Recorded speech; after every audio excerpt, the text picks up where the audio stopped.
Hey guys, this is Jay McSees, and I am gonna do a quick tutorial on Project Destroyer. So, let me first give an overview of what the bot does. It is an AIO bot, which means it's an all-in-one. So it hits Shopify, it hits foot sites like Foot Locker and Foot Action, East Bay and Champs. It also hits demandware sites like Yeezy Supply and Adidas. And then it also does fairly well on Supreme. So it does a lot, which means this tutorial has a lot to cover, but I'm just going to try to be pretty quick. First off, let me point out, I'm going to move from right to left up here on the tabs, but let me just say these two tabs right now currently are not working, so they need to push an update, but basically what they do is this one's like a point system. Again, it needs to be updated, so I'm not going to really explain that. And then on here, they give stats, but they need to update it. It basically wipes all of your stats every time you restart the bot at the moment. So once they change that and get an update going, this will actually log how you have done with the bot over the past few drops. So let's jump here and start here. These are your settings. I'll start here on the right. Here's your quick task settings. Basically, a quick task is, say you're monitoring the Shopify monitors on the Discord, and then you see something drop that you didn't realize it was going to drop. Well, you can set up a quick task and run for that. It's basically like a way to monitor shock drops and still run your bot on a shock drop that you weren't expecting. So this is like a default setting that you're going to create for a quick task. This is your modes. Either you can do super safe, or you can do advanced, or you can do a 50-50 mode, which will run both. You can enter in accounts here. So if you basically have an account for undefeated or something like that, you can enter that in here so that it actually logs you in, or else you aren't going to be able to buy the shoes when they drop. Over here, you can choose which proxy group you would like to utilize for your quick tasks. This is related to the accounts.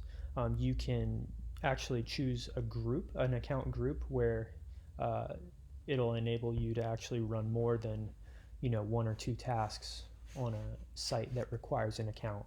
General rule of thumb, you want to only run a maximum of 2 tasks per account. If you try to run 10 tasks on one account, you're going to get your account banned, and you're probably going to get some cancellations even if you do hit on the drop. And then over here, you can set up what size you would like to run for in your quick tasks. This is your profile. Which profile would you like to utilize for quick tasks, and then how many tasks would you like to run? Okay, now moving over to the left side of the page with the general settings. Here you have your webhooks, whether it's Slack or Discord. This basically just sends your checkouts to your Discord or to your Slack, and you're going to have to create one and then enter in your webhook here to make sure your bot is sending your checkouts over to your Discord. Now, you need to make sure these are checked. You can set up your Discord webhooks or whatever, and if you don't have this checked, then it won't send anything to you. Another thing on PD you can do is you can change the theme, so you can choose any of these themes. Right now I'm on white.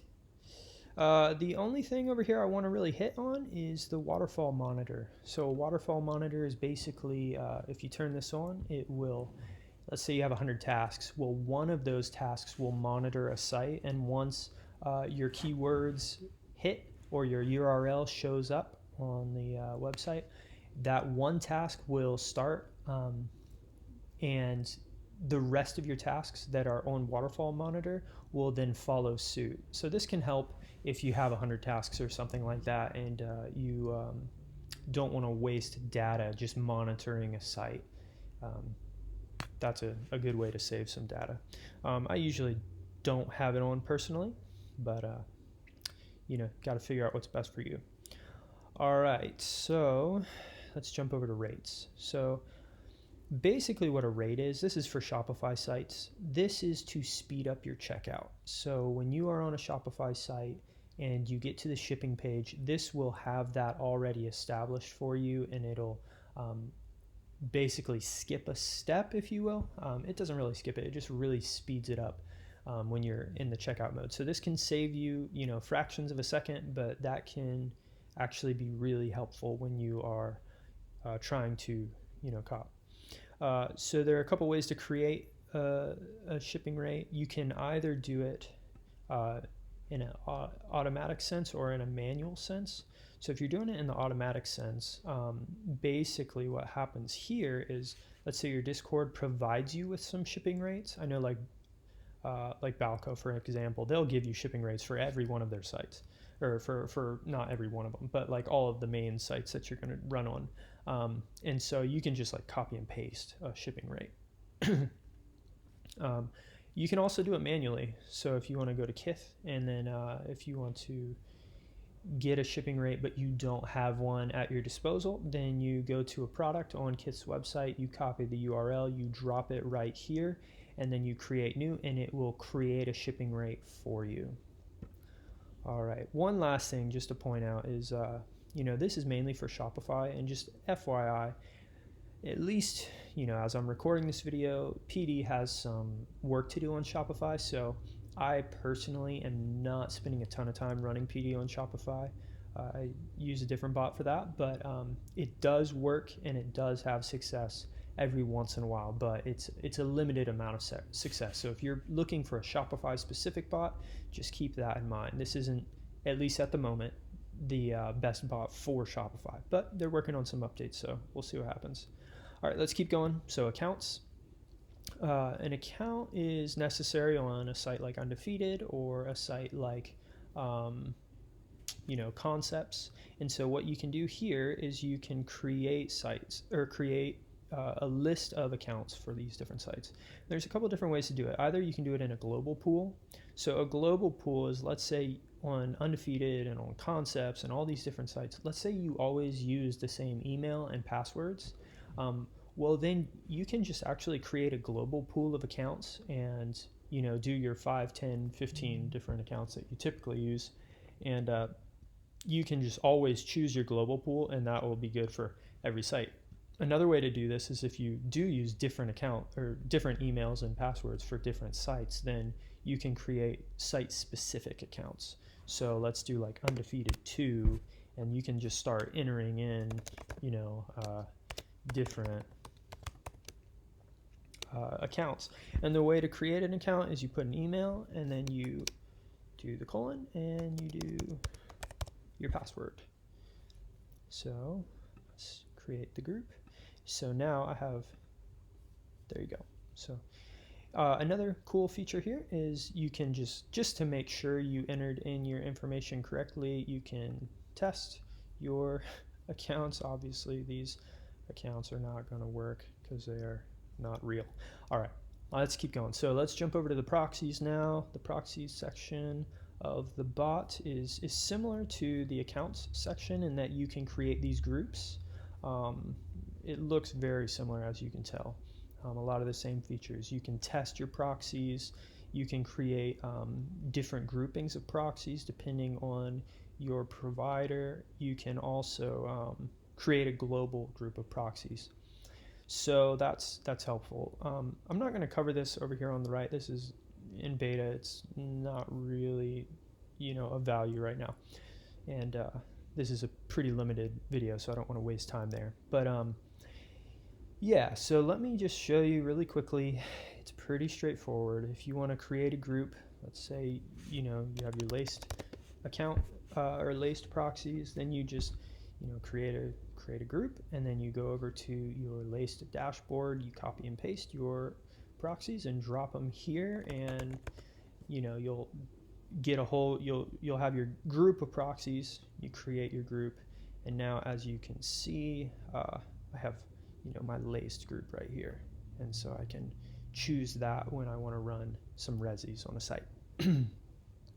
All right, let's keep moving. So that's the proxies. Let's jump now to profiles. this is pretty straightforward if you've done any sort of botting, or even if you've worked with something like a spoofer tool like Spectre or something like that. You're pretty familiar with the basics here. Just enter in your shipping information. You can, this is important to point out, you can split it so that your billing information is different than your shipping, or you can go either way. If it's the same, you check this and you don't have to worry about it. Enter in your payment information. Obviously, this is an example profile, so none of this is real, but this is important here. This is, you want to check this typically. I pretty much always have this checked. Your one checkout per site. This will prevent you from checking out 10 items with the same profile, getting that profile banned, and then getting a bunch of cancellations. So if you just do one checkout per site, that will prevent cancellations, hopefully, and help you not run into those sorts of issues. Up here, I want to point this out, the jig address. That's going to throw the 4-letter, jig on there. So it's just 4 random letters, and then if you hit jig address, that's what that's going to do. It's going to automatically do that for you, which can be helpful if you're using real credit cards or using privacy or whatever, and you want to have the same address, but you just want it to tweak it for multiple checkouts. That's an easy way to do that. And then you aren't having to retype all of this information for each profile. You're basically just leaving the information and then just clicking this, and it's going to add the 4-letter trick for you. Up here, you have a jig phone number tab. Right now, this is probably debatable, but it's hard to say whether it's even a good idea to do this. I've heard some rumors that like Foot Locker and some of the foot sites right now are checking to see whether or not your phone number is legitimate. It seems like there might be some truth to that, and so I typically enter in real phone numbers. Over here, you have your dot trick. This is helpful when you have essentially only when you have a catch-all going, because you can, with a catch-all email, it doesn't really matter what's over here. All that matters is what's back here. So it'll just throw a random dot in right here so that you can have a bunch of different email addresses just because you have a catch-all, and you don't have to go through and manually type in new addresses for each one.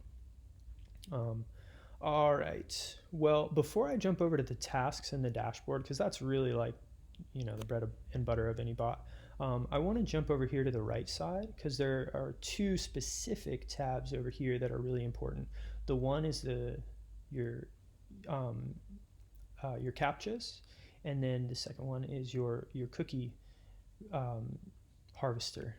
So let's go to the captcha harvesters. So you have a couple things going on here. You can put in presets, which is really useful.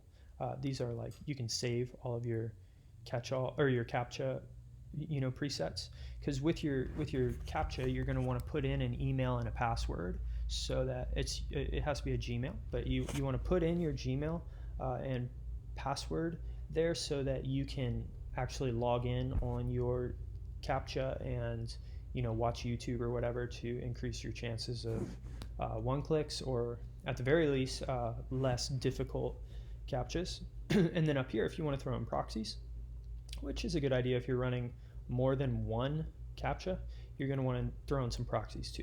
And so if you do this, you can save that preset, and then you don't have to worry about manually typing all of this information in every time you open up your captchas.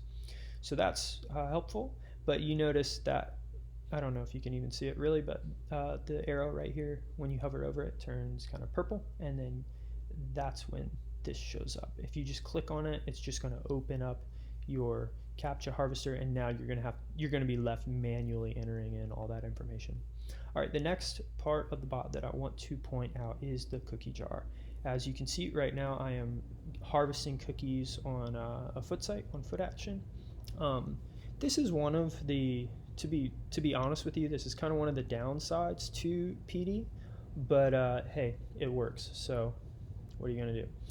Some some bots like Balco and Splashforce, they do not require you harvesting your own cookies.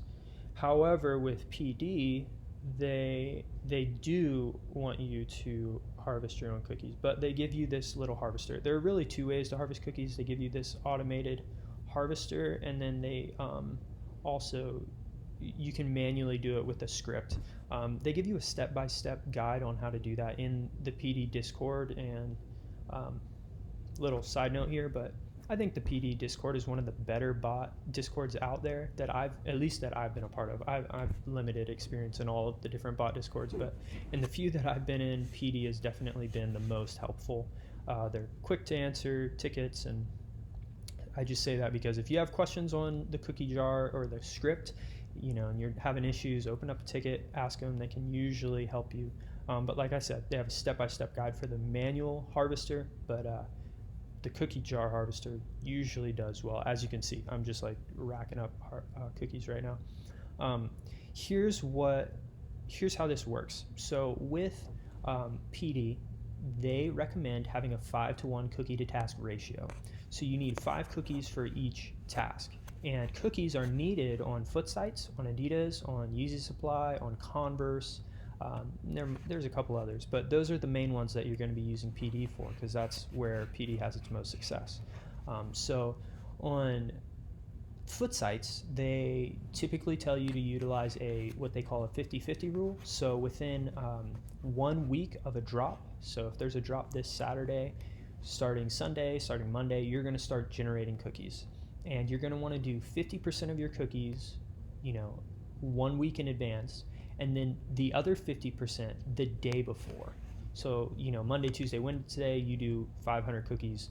Friday, you do 500 cookies, and then you're set for the drop. But this is important because you need that 5-to-1 ratio in order to have success, or else you're going to run out of cookies too quickly and you're going to miss a whole drop, basically. Same goes for Yeezy Supply and Adidas. You same thing. You want that 5-to-1 ratio, but the difference is for Yeezy Supply and Adidas is you want to actually generate all of your cookies within 24 hours. So it's really important to keep that in mind. If you want to have any success on Foot Sites or on demandware sites, you need to figure out how to generate cookies. It's really easy, but if you don't do that, then you're not gonna actually check out any shoes. All right, so that's the cookie jar. Now let's jump over to these two tabs, the task tab and the dashboard.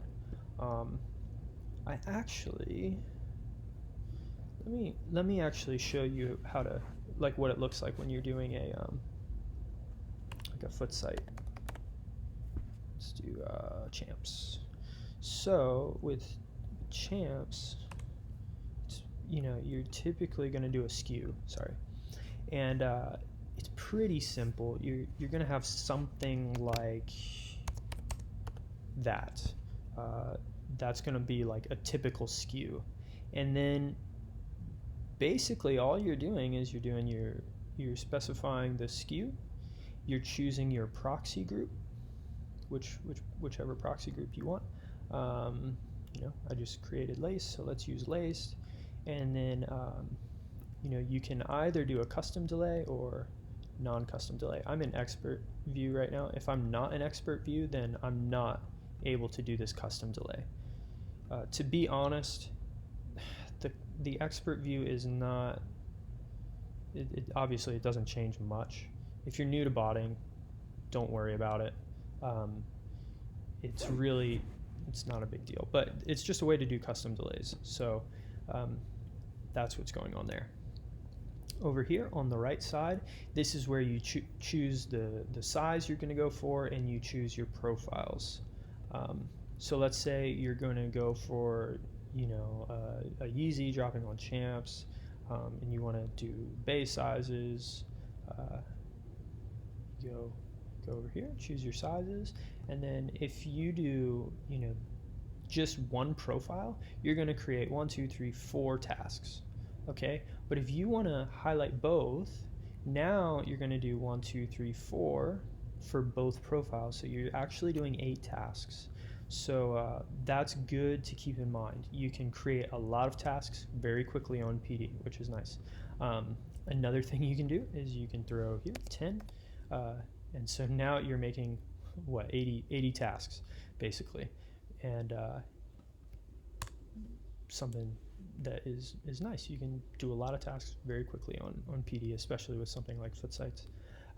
Over here, let me just check this. Here you can schedule your tasks. So typically I'm not scheduling tasks. You usually want to be by your bot when it's running, especially for Shopify, because you have captchas, and you're not really going to be able to solve any captchas if you're scheduling it and like sleeping in. So on foot sites though, you can get away with scheduling it and just letting the bot run. And so basically here what you have is, like, let's say you're planning for whatever, February 8th, February 15th.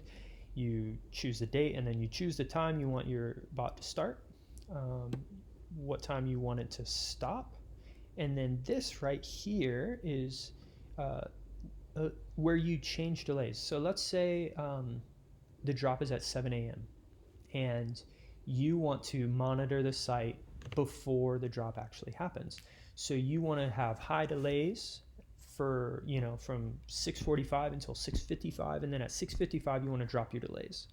Well, you can actually do that here, which is kind of cool. So if you want to change your delays at, let's say, 6:55 00 a.m. And let's say you start the tasks at 6:45, not 5, 6:45. So basically what's going to happen here is it's going to run a higher delay and then a lower delay. And the way you control those delays is over here, so custom delays.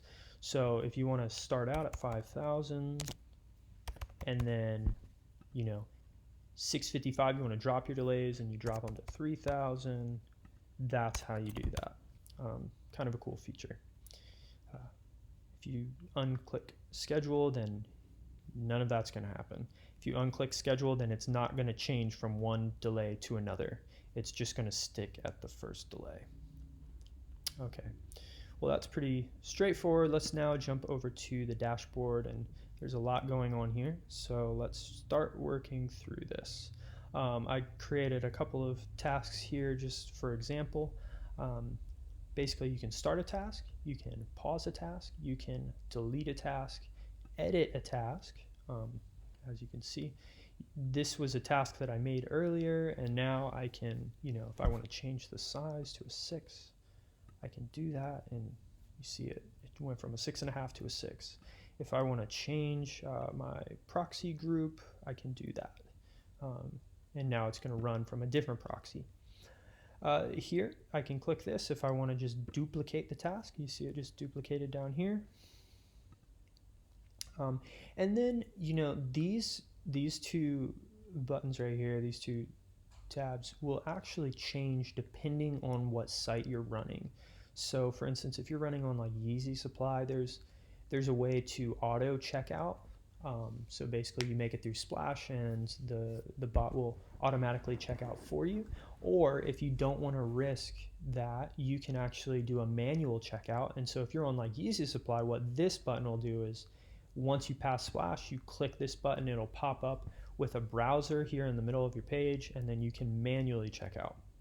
So, depending on what site you're running for, it's actually going to change the purpose of these two tabs. So I'm not going to walk through each and every one of those purposes. And if you buy the bot, I would encourage you to spend some time reading through the Discord, the PD Discord, and looking at the guides, and they'll explain to you what these tabs do in each one of the different settings. But that's kind of advanced, for now, for the purposes of this tutorial. All right.